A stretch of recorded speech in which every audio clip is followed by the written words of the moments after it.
Hi, welcome to Simple Shifts, conversations on food, life, weight, and mindset. I'm Martha McKinnon from the blog Simple Nourished Living, and this is my brother and partner, Peter Morrison. Hi, Hi everyone. there. Hello.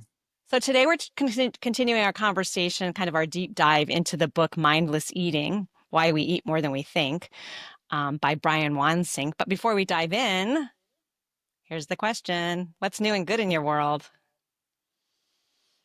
What's new and good? This is podcast episode number 16. So I'm proud to say that we're moving forward and we're not gonna give up anytime soon. And It's our stick-to-itiveness that's gotten us this far, right? Yeah. mm-hmm. Yeah. So we're going to stick with it for now and stick with our conversation about mindless eating because mindless eating was just one of those books that was just one of those aha moments for me over 15 years ago now, which seems hard to believe. And it was just reading that book that just caused a light bulb to go off in my mind. And it started a real shift in my relationship with food and weight. And it just took off such a burden that I had been carrying, thinking that I was somehow broken, that I didn't have the right willpower. And reading this book helped me to see the weight loss, the challenges of weight and healthy eating in a whole new light. And so I'm really excited to continue our conversations. Uh, we have several podcasts already. We're in the middle of the book now. Today, we're going to be talking about chapters 7 and 8, where we're going to be taking a deeper look at comfort food and what else are we going to talk about beyond comfort food? Chapter 8, Personalities. right, right. Yeah, the fact that the different personalities relate to food differently and like different foods. I found that very interesting. Some of the issues around kids and Mm-hmm. when their Right. preferences start. Mm-hmm. Some of the and what else? Anything else? Let me check my notes here. The half plate The rule. half plate rule, which I think is very, very helpful. It's a much easier way, I think, than trying to count calories or points, if you just sort of adopt the half plate rule. So, shall we start with comfort food? Comfort foods. I was So, most struck by how he didn't really define comfort foods, but how we all define comfort foods differently. right. And I think there's a lot of myths and misnomers about comfort foods. What he learned from all of his studies and research in working with real people in real time versus what we kind of think about comfort food. So, what do you think when you think comfort food? I mean, what foods do you automatically associate with comfort food? I, interestingly enough, or not interestingly enough, sort of fell in line with he differentiates in the book between how women and men interpret comfort food differently. And I really fell in line with the male perspective, not so much from ice cream, but creamy, cozy soups and Hmm. pizzas and pastas and casseroles and mashed potatoes and gravy. To me, that's comfort food. Right. Um, So that's how yeah. you would define comfort food personally. And Yes. and that's what the science or the research validated, the right that men tend to meatloaf, even pot roast. So they Mm-hmm. tend to Mm-hmm. macaroni and cheese. Men tend to associate comfort foods with being taken care of, and Right. probably food that mom made them or grandma made them, and so they're seeing it through that Mm-hmm. that perspective, that being taken care of. Where women tend to gravitate and sort of associate comfort foods with more snacky items, the things that are easy, like cookies and sweets and chocolate. Mm-hmm. And again, because traditionally the responsibility for shopping and cooking tends to fall more on women.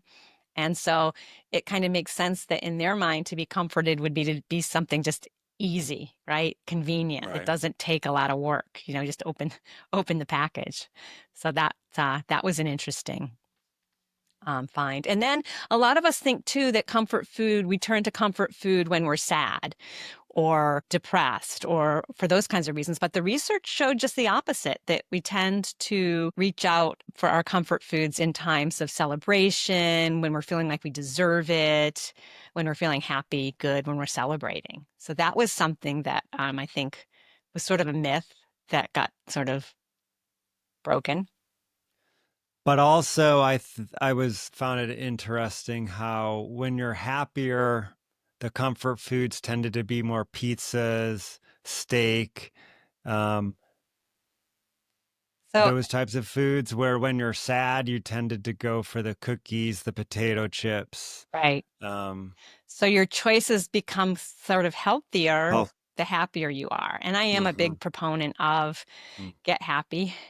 Focus on your happiness before you undertake the work that's involved in losing weight.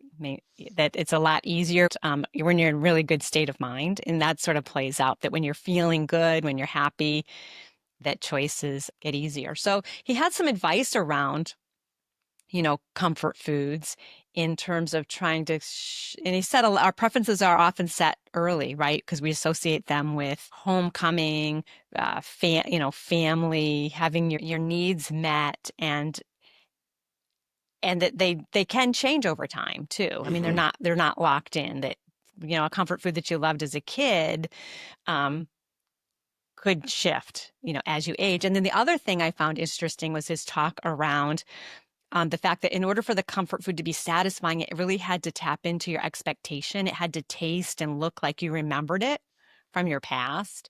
And have you ever had that happen where you have this fond memory of a food, you associate it with comfort, and then you're offered it and it doesn't taste the way you remember? Have you ever had that happen?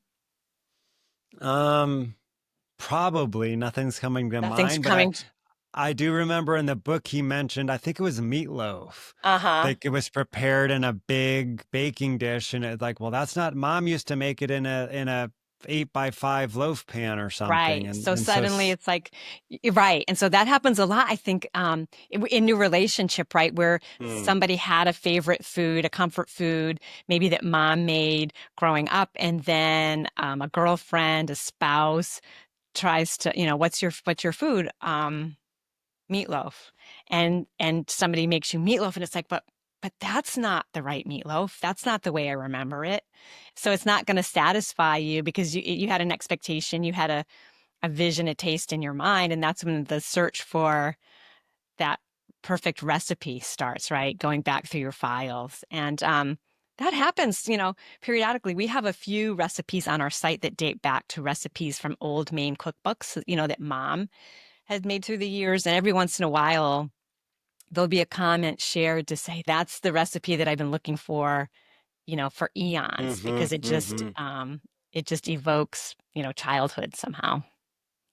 Yeah. Yeah, So the lemon supreme pound cake comes to mind. I know we've had several comments on that one. right. I think that's an old time classic, back of the box type Yep. recipe. Yep. We've had that. And with the goulash too, like mom's, Yes, because the yes. mom's goulash, which is an old recipe that she learned to make just as a child, as a teenager, and as an adolescent. And yeah, so we've had some similar comments on that recipe as well. So yeah, the power of the food memory can be something. So comfort food. So the suggestion was made, in terms of like celebratory in celebratory situations, it's fun or to try to play with help making your celebratory foods a little healthier. Instead of thinking you need to satisfy yourself with a huge, gooey hot fudge sundae, maybe start playing with, introducing strawberries with a little bit of ice cream and trying to gradually shift Mm. what you think of as your celebratory foods or your comfort foods. And that's something that can be, effective over time. Have we sort of anything else about comfort foods? So Comfort we'd love to foods. have you guys share in your comments. If you're reading and following along, we'd love to get some of your thoughts and experiences with the comfort foods that you know, love best, and or how comfort food plays into challenges around weight loss. Where do you go when you Feel like you're craving something I comforting. fall in line too with the with what typical woman, potato chips is the number one, and potato chips for me are a food that I turn to. But interestingly enough, I am to that point where it is more in a celebratory manner, less than when I'm feeling down. I think I turn to food much less, when I'm feeling down than I might have in the past. I think that's just something that um, through lots of time and practice. And now I have a yoga mat that I love. And so sometimes when I'm feeling stressed or down, or I know to get on get on my yoga mat, and it does. It's a magic. It's like I call it my magic carpet, and it really can make me feel better. And there's no guilt, when you get off your when you get off your yoga mat, you've uh you've really scored because you do feel better, and you didn't go down you know a negative trail. Mm-hmm. Mm-hmm. Yeah, So but chapter 8 gets into more like with children and kids and what they like, how they see. Children start learning what they like and don't like before they turn 4 months old. isn't that great? Isn't that wild? Yeah. So those food preferences start really young, what they like, what they don't like, and they're observing and taking Mm-hmm. in the activities, the what they're observing, right? And How just the parents, behavior of adults, right? Just how they were serving it. If the adults served it and said something positive, right? it was received in a positive Yeah, way. so If right. So that languaging becomes really important when you're trying to introduce foods and healthy foods to kids, to say these carrots are going to make your eyesight better. Just like Mhm. this spinach is going to make you stronger. And when you can start to create those positive relationships, kids absorb it and they take Mhm. it in. And so the languaging, the relationship you have with food, and the languaging that you're using is going to be really important as you're raising kids. I read a fascinating book on this topic, and it was called French Kids Eat Everything. And it took a deep dive. It was written by a Canadian woman. She and her husband, I think her husband was a college professor. So they had the opportunity to do a year-long sabbatical in a village in France. And they had two young daughters. And they ended up in a village with a lot of his family. So aunts and uncles and cousins. And the food cultures were so different between, Canada, and I say United States and Canada are probably very similar to what she experienced in France. She ended up turning it into a book, in terms of so many differences in the way that um, foods are just introduced. Um, in France. The way the French work with their children. They start to really introduce those rules as we're talking, like really in a really young age. And it's just if you're interested in that, the book is called French Kids Eat Everything. And it was fascinating. One story she remembered, she was at the grocery store one day, and her daughter was upset, and she said, "Here, have a cookie." And the woman was kind of reprimanded in the store to say, "No, no, no, no, no, no. You shouldn't be doing that to your young child. You're setting them up to associate having to be, comforted with this food. That's not the point of food. You're supposed to be eating at set times." And that's just one example of many about just the vast differences in how the French relate to food versus how we do in North America. So yeah, so kids, I mean, more around the kid thing. It was like the other thing that was interesting was how early our natural hunger and full signals start to go away, right? Right. Because the study said what at 3, if you feed a child too much, they're gonna stop when Up. they know they've had enough. Mm-hmm. But by the time they're 5, they're starting to adopt the behaviors where how much they eat is related to how much they're served versus so they're already starting to lose that natural connection to their own satisfied signal. Mm-hmm. Yeah, if they're given a lot by the time they turn 5, if they're given a lot, they'll eat a lot. Yeah, so they're Simply already enough. They. becoming just, disconnected from themselves, and they're yeah, Mm-hmm. acting more like us already. So to get more balanced meals, he talks a lot about the half plate rule. Yeah. Which makes a lot of sense, right? I mean, and it's such an easy approach. You're going to get a lot of variety that way. So your nutrition is going to be improved, and it's just going to be a natural way to limit your calories in a way that feels normal. So the suggestion is to fill half your plate with veggies and or fruit, right? Some Mm-hmm. combination, and then the other half with your protein and starch. And it's just a natural way of, because the fruits and veggies are going to naturally have more volume and less, so a lot of nutrient density, but not a lot of energy density, so lower calories for more nutrition. It's just a natural way to shift the number of calories you're taking in a way that doesn't feel, I don't know, it doesn't feel hard, right? It doesn't feel overwhelming. It doesn't feel like you're depriving yourself because you still have this big full plate of food. And you could be less, like you were saying, you could be less careful about the actual calories. Ultimately, what Brian Wansink put forth in this book is that trying to count calories is very, very hard because he did Right. a lot of studies that said even nutritionists are bad at it. He had a lot of examples where even, yeah, people who are experienced, it's a very, very hard thing to do. So if you can find ways to just naturally take in fewer calories, you're going to be much more successful than trying to micromanage because there's just too many ways you can go wrong with that. Mm-hmm. And that's where also re-engineering your environment will help Yeah. with I the mean, whole with and I really I embraced this.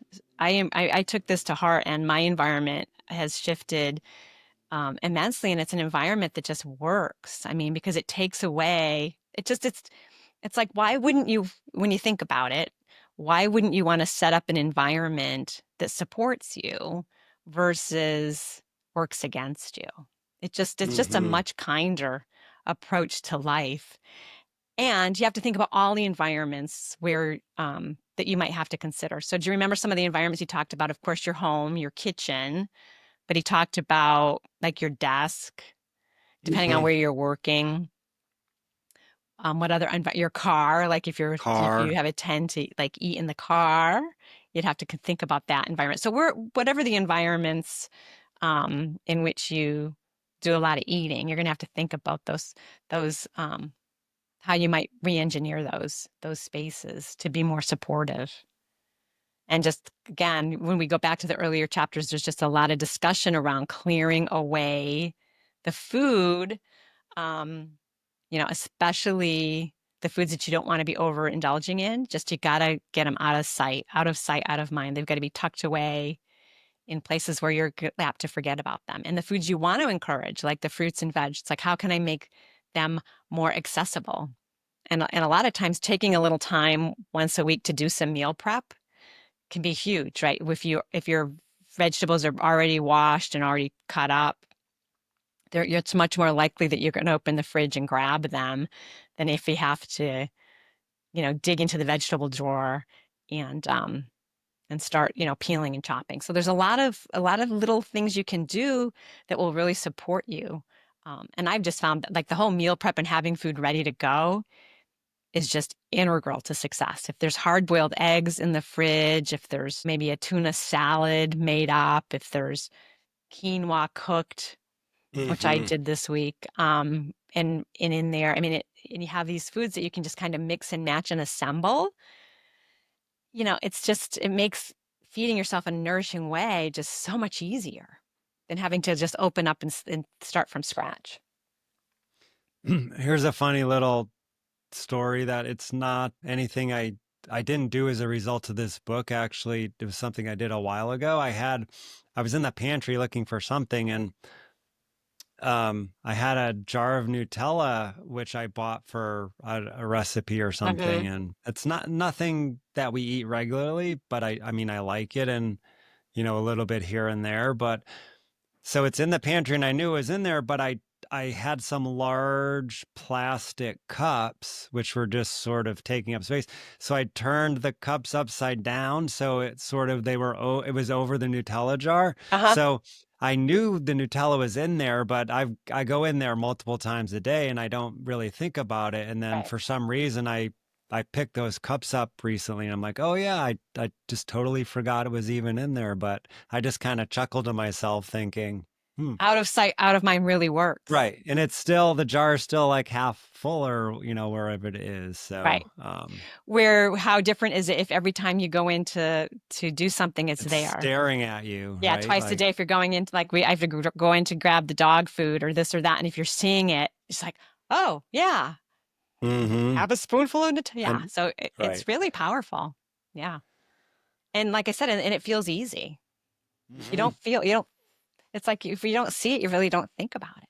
Because oftentimes or I know for me, when I take those snacks, you take a handful of candy or whatever because it's within reach or it's on someone's desk, you're walking by, you don't even, or I don't even really want it. It's just, it's sort of a reflex action. And then, It wasn't premeditated. It was yeah, impulsive, right? yeah. And that's the whole point about this. I mean, because if you really have something in mind and it's premeditated and you're thinking about it, that's one thing. But if you're just grabbing it out of a impulse or a reflex, that's the whole mindless part of it, right? Mm-hmm. And so much of what we do is just mindless from just because it's there, you Mm-hmm. know?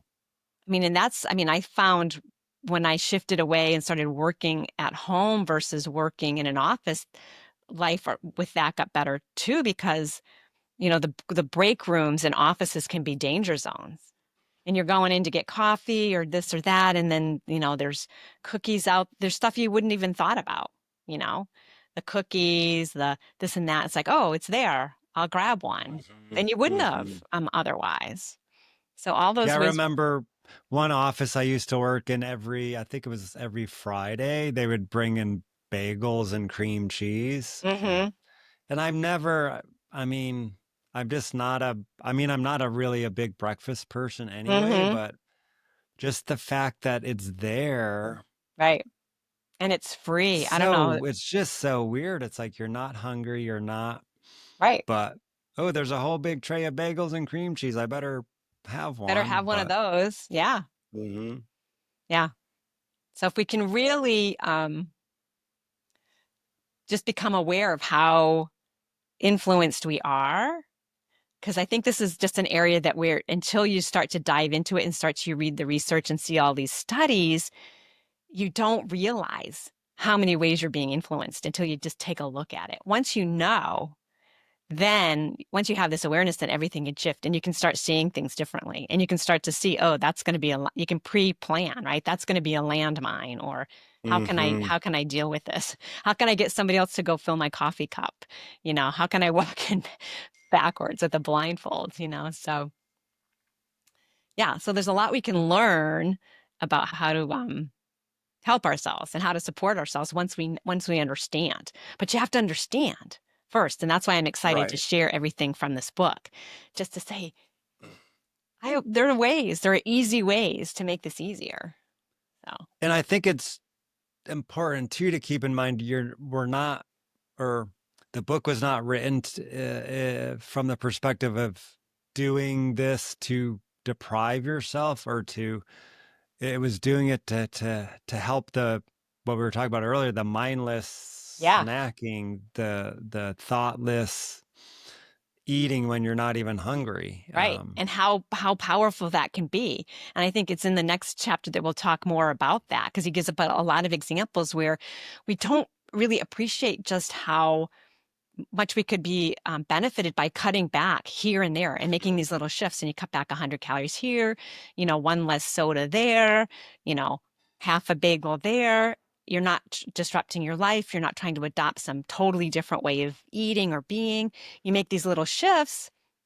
And like he says, you do this every day for a year, and suddenly you're down 10, 20, 30 pounds in a way that Mm-hmm. was easy, and you're not overwhelmed and you're not just caught on this vicious, because often what we're in this constant cycle of, in the dieting world, you're constantly like overwhelming yourself with trying to be too perfect, right? And then rebounding from that because there's so many ways that you can fail at that and feeling bad about yourself. And you're in this constant cycle of over dieting and then overeating and compensating and then getting upset with yourself. And it's like this hamster wheel that just doesn't move you forward in any meaningful way versus taking a much easier, much kinder, much more sustainable approach. And Mm-hmm. that's really become my mantra after so many years of the whole of dieting, like in yo-yoing, and every Monday starting something new, only to fail by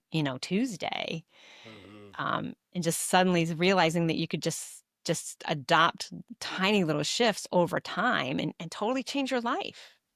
So I can't help myself.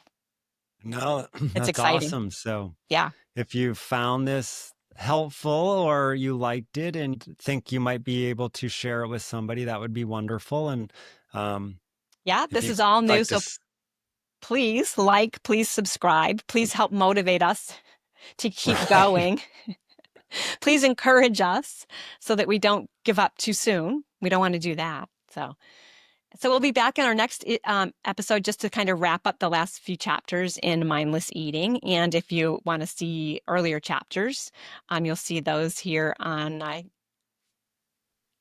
I don't know where do we see these in YouTube. We're not on On a our YouTube page. And I think I also created a playlist, which okay, hopefully they'll show up if you like one. okay, I think you'll then see the other ones as well. because we haven't So figured out the whole audio part of it yet in terms of putting the audio out there. That's still to be determined. So the podcast, the right? podcast Right. part. So we're learning slow and steady. So All thanks for right. tuning Thanks. in, Have a and good day, everyone. we'll see you soon. Bye bye. Bye.